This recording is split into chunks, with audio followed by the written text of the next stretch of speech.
Alright, friends, now we have to create a loop where we will iterate every two positions.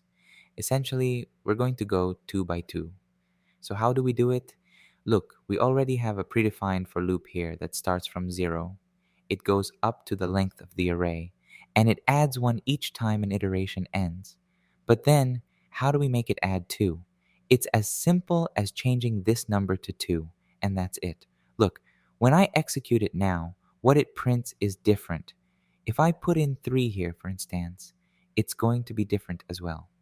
This means that this transformation is basically adding items to the variable e that we defined at the start of our for loop. So we just place the 2 in there and hit the run test button to see what happens.